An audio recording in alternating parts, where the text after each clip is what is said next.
and today I want to show you Refer a Friend in Dealer Admin. Let's get started.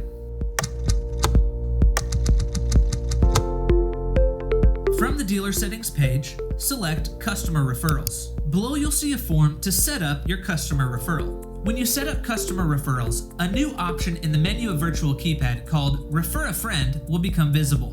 When a user selects Refer a Friend, they'll see your company logo and the incentive you are offering for them if their referral ends up purchasing equipment from your company. Your current customer can send a link to a friend or family member with a form that indicates they're interested in your products or services. You can also offer an incentive to your potential customer when they sign up. Let's take a look at how to set that up now.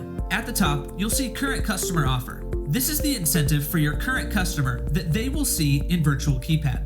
Below that, you'll see the New Customer Offer. This is the offer for your potential customer that they will receive once they sign up with your company. You can also upload a photo that the new customer will see on the sign-up link.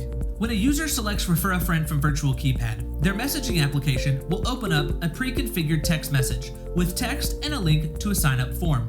When the potential customer opens this link, they can fill out a simple form, their name, their email address, and their phone number, and see the offer that you are extending to them. Setting up Refer a Friend in Virtual Keypad is a great way to allow your current customers to tell their friends and family members about your company and the products and services that you offer. And that's Refer a Friend in Dealer Admin.